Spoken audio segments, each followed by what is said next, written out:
నిజామాబాద్ జిల్లాలో అప్పుల బాధతో మరో రైతు ఆత్మహత్య చేసుకున్నాడు. జక్రాన్పల్లి మండలం అరుగుల్కు చెందిన కుంట రాజేష్ పురుగుల మందు తాగి ఆత్మహత్య చేసుకున్నాడు.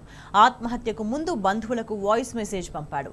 తన మరణానంతరం 1 ఎకరం భూమి అమ్మి అప్పుల వాళ్లకు చెల్లించాలని విజ్ఞప్తి చేశాడు. అటు వడ్డీ వ్యాపారుల నుంచి కాపాడాలని బంధువులు, గ్రామస్తులు ప్రభుత్వాన్ని కోరుతున్నారు.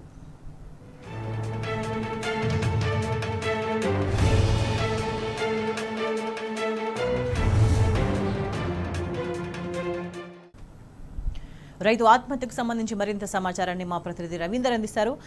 రవీందర్, రైతు ఎందుకు ఆత్మహత్య చేసుకున్నాడు? ఎవరైనా అతన్ని బెదిరించడం ఏమైనా జరిగిందా? స్వేచ్ఛ హృదయ విధాకరమైన ఘటన ఇవాళ నిజామాబాద్ జిల్లాలో చోటు చేసుకుంది. ఓ యువ రైతు ఆత్మహత్య చేసుకున్నాడు.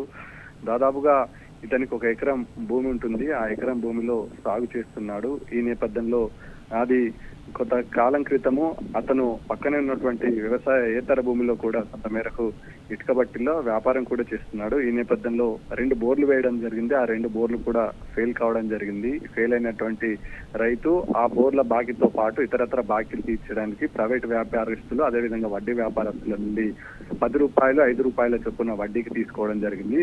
ఇది ఆ వడ్డీ తీసుకున్న అనంతరం సంవత్సరాలు గడుస్తున్న తీర్చే పరిస్థితి లేదు. పైగా ఇతనికి ఉన్నటువంటి సొంత భూమిలో పంట పండించుకునే పరిస్థితి కూడా లేకుండా అయింది. ఈ నేపథ్యంలో ఆ బోరులు ఎండిపోవడంతో, కరెంటు సక్రమంగా రాకపోవడంతో, ఇతరత్ర మౌలిక సదుపాయాలను కూడా సమకూర్చుకోవడం కష్టంగా మారిన తరుణంలో ప్రైవేటు వ్యక్తుల పైన బాకీలు తీసుకోవడం జరిగింది. ఇక పంట పెట్టుబడి సాయం, ఇతరత్ర అంశాలు కూడా ఏకకాలంలో ఇతనికి అందించి ఉంటుంటే ఈ ఇబ్బంది వచ్చే పరిస్థితి కాదని తోటి రైతులు చర్చించుకుంటున్నారు. గతంలో ఇతను ఈ పరిస్థితులు ఇప్పుడు క్రాప్ వేయలేని పరిస్థితి, వేసినా కలుపు తీయని పరిస్థితి 2 పర్యాయాలుగా చూశారు. ఈ నేపథ్యంలో పెట్టుబడి సాయం లాంటి ఇవి ఏదైతే చేయూతనిచ్చుంటే గవర్నమెంట్ ఒక పెట్టుబడి కింద పంటను పండించుకోవడానికి ఆస్కారం ఉంటుండే, ఆ పరిస్థితి లేకుండా అయింది. గత కొద్ది కాలం నుంచి పెట్టుబడి సాయం, అదేవిధంగా కరెంటు నాణ్యత లేని కరెంటు ఉండడం చేత, అదేవిధంగా బోరు బావులతోని ఇతను వ్యవసాయం చేస్తున్నారు కాబట్టి దాన్ని 2-3 పర్యాయాలుగా ఆ బోర్ బావులు సత్యాయించడంతో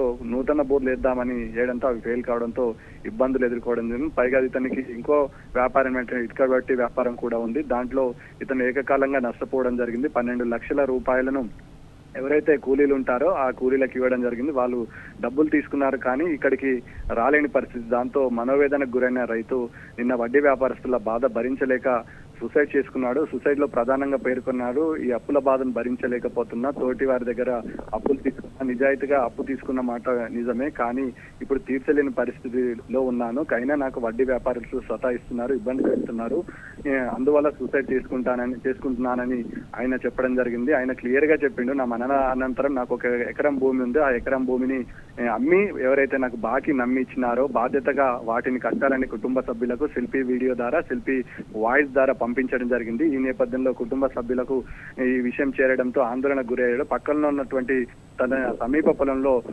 పురుగుల మందు తాగి ఆత్మహత్య చేసుకున్న ఘటన హృదయ విదారకంగా మారింది. అతనికి 2 అబ్బాయిలు ఉన్నారు, ఒక ముసలమ్మ తల్లి ఉంది. ఈ నేపథ్యంలో 4గురితో ఈయన జీవనం కొనసాగిస్తున్నాడు. ఇల్లుకు పెద్ద దిక్కైనటువంటి కుంట రమేష్ మరణంతో ఈ కుటుంబం వీధిన పడిందని చెప్పవచ్చు. ఈ నేపథ్యంలో తోటి రైతులంతా ఆవేదన వ్యక్తం చేస్తున్నారు. రమేష్ అందరితో కలుపుగోలుగా ఉండేవాడు, ఈ రోజు ఆయనకున్న సమస్యలు తీర్చితే ఈ పరిస్థితి ఉండేది కాదని చర్చనీయాంశంగా మారింది. అదేవిధంగా ఇతన్ని ఆదుకోవాలని ప్రభుత్వాన్ని డిమాండ్ చేస్తున్న పరిస్థితి కూడా తోటి రైతుల నుండి ఏర్పడేది.